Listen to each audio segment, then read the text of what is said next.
guys, this is Courtney from Willows Bloom, and today I'm going to talk to you about what is going on in the astrology for September. And I'm super excited to chat with you guys about this and go over it for all of the signs. It's probably going to take me a second. It's my first video doing this for all of the signs for the whole month. So I'm just trying to find my footing and see how I can do it in the most timely way possible. Okay, so before I get started, I just wanted to let you guys know I'm not going to really be talking about the moons this month because I will still come out with my new and full moon videos for all the signs. So I'm going to go over that in explicit detail. Explicit? Is that the right word? I feel like that's not the right word. I'm going to go over it in detail in the other videos, so let's not harp on it here. Okay. So let's go ahead and start off. All right, up next we have Aquarius and Aquarius Rising. So for you guys, I'm going to be looking at this whole breakdown by planet. So if you feel like it's a little bit like disorganized, let me know in the comment box below because I'm looking at it chronologically but by planet. So the dates are not super cohesive. So let me know. So you guys are going to have your sun transiting through your 8th house for most of this month. And then on the 22nd, the sun will move from Virgo into Libra, which is your 9th house. So having the sun move through your 8th house can be a time where you really examine any insecurities that you have that are holding you back. This is a lot of times fear from past trauma, fear from past or insecurities from past incidences that really left us feeling like questioning ourselves or like we weren't sure if we had what it takes. So that could be possible emphasis during the course of this month. Most of this month anyway. So on the 6th, the sun is going to make a trine to Uranus in your 4th house of home and family.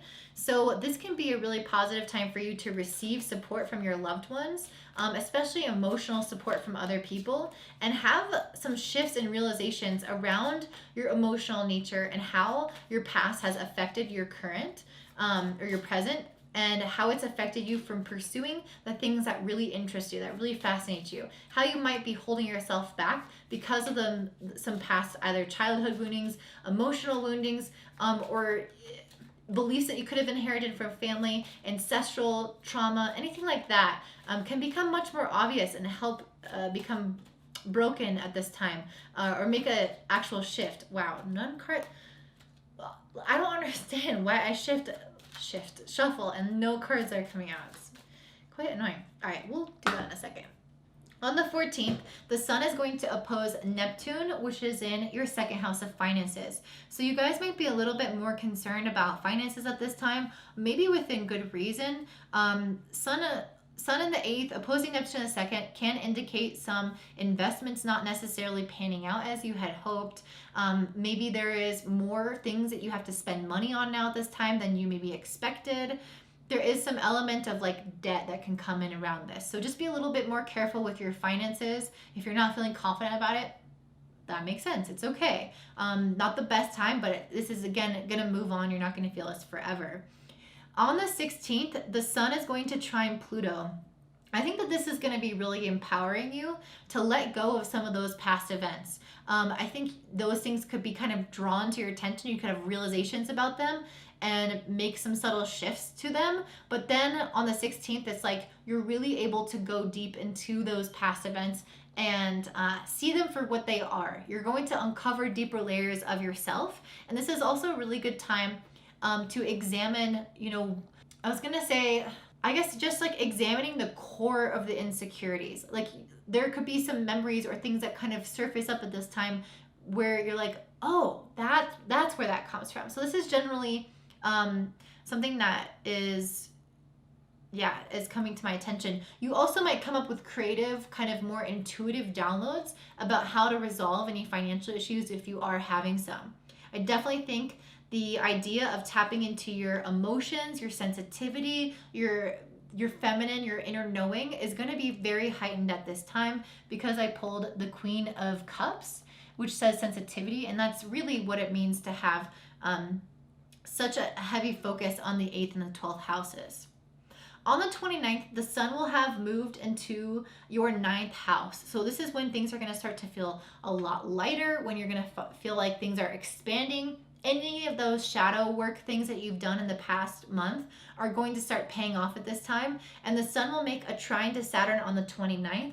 Saturn is in your first house, this is a time for you to commit to something in your life that feels like it's pushing you forward out of your comfort zone. So if this is some work project, if this is some travel, if this is taking a next step in a relationship, whatever that is for you, there's some element of needing to commit more fully to something that is related to you, to committing more fully to yourself, to your path, to your behavior every day, where you can step up a little bit more in your game. And I think because you spent this first 22 days of the month really focusing on why you weren't stepping up or what you weren't committing to or why you were insecure, what was holding you back, now you'll be able to do that with a lot more certainty, a lot more sureness in your step, and it will feel a lot more positive. Let's talk about Mercury, the planet of thinking and communication. So Mercury is going to be in Libra until November 5th, which is in your 9th house. So you guys are going to be expanding your mind. This is a wonderful opportunity for you to learn new things, to study new things. And I did pull the Knight of Wands. So there might be some sense of wanting to do something a little bit more adventurous. Like even though you are shifting and doing a lot of shadow work because of the sun being in the 8th, Mercury is in the 9th. So Mercury is trying to take you one step further. It's trying to have more of a sense of adventure, whether this is meeting new people, traveling, learning new things, doing something to expand your horizons a little bit, while you're also doing shadow work could be beneficial. On the 4th, you're going to have Mercury make a trine to Saturn in your first house. So you can have some realizations about yourself at this time. Again, I feel like a lot of this for you guys is about realizing different aspects of yourself. It feels very powerful. But it's also time for you to commit to some of those things that you are realizing are problems or things that you want to get better at. It's a time to put your money where your mouth is and take it to the nth degree. I mean, Mercury in the 9th house is about going full force into what we're interested in, to what we're desiring to achieve in our life, into being the better version of ourselves. The 9th house to me is always about personal development. When I see people with heavy emphasis there, they're normally interested in about being the best version of themselves. So you can have some ideas about what might you be able to do in order to help you achieve that in your life. On the 20th, Mercury is going to trine Jupiter in the first house. So if you have taken action on some of those ideas, I feel like you're going to start feeling so much better about yourself. Your confidence is going to increase. Your vision for your life is going to open up in a wider, bigger way. You're going to feel like more is achievable, more is possible. And it's because you're actually investing the time and the energy into doing some of the things that you've said you wanted to do for a while, and you're committing to yourself and following through and receiving the positive outcome from that. However, 2 days later, Mercury will square Pluto in your 12th house. So there is some past resurgence of negativity, of self-sabotage, of self-doubt that will come just 2 days after you felt those benefits of Jupiter. So just be careful about that. Don't fall into that. Just know that that's here temporarily to challenge you, but it's not something that's meant to get stuck in. On the 27th, Mercury is going to go retrograde. So this is your opportunity to start looking back at things from the past, and start re-examining them in a different way so that you can move on from some old issues. So for some of you guys, this could be related to what just happened with Mercury squaring Pluto around self-sabotage. Maybe it's time to look at that area of your life. Whatever it is that you feel like needs to have some loose ends tied up so you can believe more fully in yourself, that will happen on the 27th, or that's the prime time to re-examine those issues from the past. Also, if you've been wanting to study something or to teach something or to pursue a certain skill or go to the certain place that you've wanted to visit or you have already visited, now is the time to revisit it. So it's either something that's been on your mind for a long time, like in your sphere, or something that you've already worked on. So this is a time to go back to things from the past. Let's talk about Mars. So Mars is a planet of energy, of drive, of activation, taking action. It's going to be in your 8th house for the first half of the month until the 14th. Then it will move into Libra and your 9th house for the latter half of the month. So Mars being in your 8th house is going to help you be a little bit more brave in facing some of those difficult things or difficult fears. and it's going to help give you some courage in order to do that, essentially. On the first of the month, Mars is going to oppose Neptune in your second house. So this can bring up a lot of fears or insecurities around money, or a lot of lack of clarity. You could feel like you want to really move forward and have this certain amount of money and budget this money in this way, and like your energy or your mind is like way far ahead of what's actually going on. Or yeah, like Neptune slows it down. Neptune creates lack of clarity. So there's some element here of like you wanting to have some form of like progress in your finances, but or investments, or because the eighth house is also investments, or you investing in something, or someone investing in you, or your partner's money, something like this. It's like you want to start to see those things like grow, and you're excited about that. But then with the opposition with Neptune, is like it's not happening right now, and you can feel discouraged, or you have a lack of clarity around that in some respects. But that's just on the first. And then 6 days later, on the 6th, Mars makes a trine to Pluto in your 12th house. And to me, I feel like this is a lot more optimistic in understanding, especially in the past, about like what went wrong, what may have contributed to the finances not quite working out the way that you hoped, or this lack of clarity, like what was getting in the way of that clarity. Yeah, so to me, Pluto is coming in here to divulge what was hidden, what was misunderstood, and it's bringing it all to light, so that anything from the past that could have led to that lack of clarity cannot occur moving forward, or can be resolved moving forward, especially when Mercury does go retrograde on the 27th. Then on the 25th, Mars is going to trine Saturn. So by this time, Mars is going to be in your 9th house and trining Saturn in your 1st house. This is going to help you believe a lot more in yourself. It's going to give you a lot more energy to work towards your goals. You're going to be like, okay, yes, I can start doing this. Whatever was going on with the money issue, it's either resolved, or I'm a lot more confident now and a lot more energized to go out and fix whatever it was if it's not resolved. So it's this feeling of being determined, of going after what you want, but in a way that feels exciting and adventurous, and not just like, oh, I need to do this. It's like, I want to do this, and I will do this. I also pulled this grounding card for you guys, and because you have so much going on in relation to like purging and releasing insecurities and stepping into your power, I think grounding is going to be especially important for you. So having a routine, keeping your feet on the ground, in that sense of like having some sense of stability, being out in nature, connecting with the environment around you in a really tangible way, is going to be beneficial. Let's see what it says. Explore the deeper, innermost areas of yourself in situations, as potato indicates energies that are calling you to look again at what you may have once missed, and will help to bring stability. If you're looking for an answer, try pulling back a little to let things settle on their own first. Challenges at the moment may include ignorance, self-centeredness, and forgetfulness, so make sure you're compassionate and focused. So I feel like this is reiterating what I was saying about your energy going within this month, re-examining issues from the past, or where maybe missed opportunities from the past, especially when Mercury goes retrograde, and looking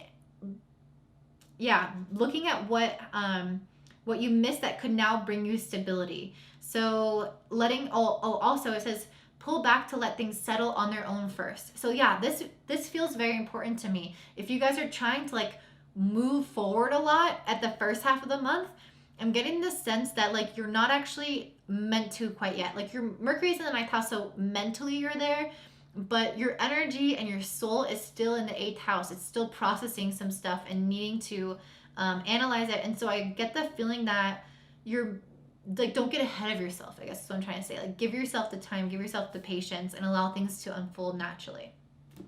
All right, let's talk about Venus, the planet of love and relationships. So Venus is in Libra for the first 10 days of the month, which is in your 9th house, and then it will shift into your 10th house on the 10th of the month. So that's really positive, because once Venus shifts into the 10th house, you're going to have a lot more opportunities start to arise through connections in your career, or finances could start improving once that occurs after the 10th. So if you do have some challenges to money, you also have Venus in the 10th, which is going to give you a little bit of a boost up in terms of either being seen, being recognized, being more visible, having better ideas coming through your career, having more help from your authority figures, something can kind of start to manifest in the career front that will later on likely have financial repercussions that are very positive.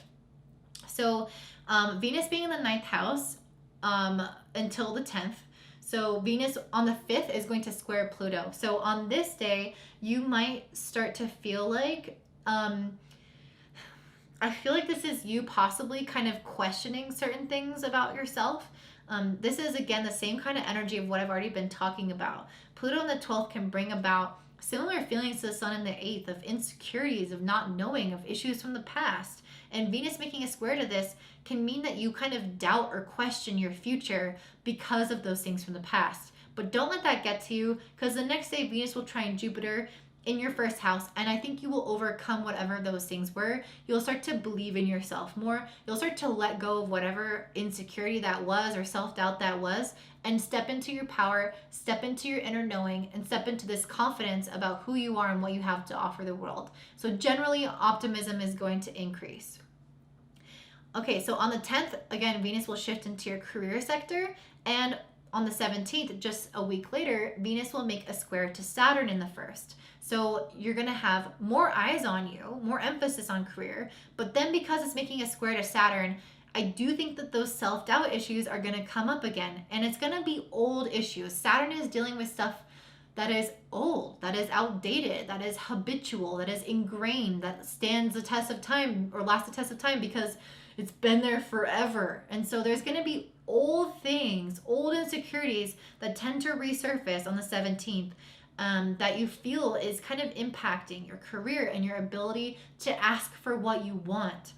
On the 23rd, Venus will oppose Uranus in your 4th house. I feel like this is emotional liberation. This is you realizing that you need to either make a shift to where you live, to how you react to things, shifting old emotional patterns, shifting the way that you did things from childhood. There is some radical change that needs to occur that is going to liberate you within your career and bring some of those blessings to center stage, because you are currently blocking them with your, not currently, but on the 17th, you're blocking them with your doubt, with your pessimism, with your insecurities, with your scarcity mindset. And then on the 23rd, you're like, I'm done. I'm liberating myself from this. I'm done feeling this way and thinking this way. And then on the 29th, because you were able to make those shifts, you have this trine with Neptune in your 2nd house. You have this square with Jupiter in your 1st house. You're feeling confident. You're feeling optimistic. You're feeling on fire. And you're feeling like, yes, I can do this. My path is opening up ahead, and I have what it takes.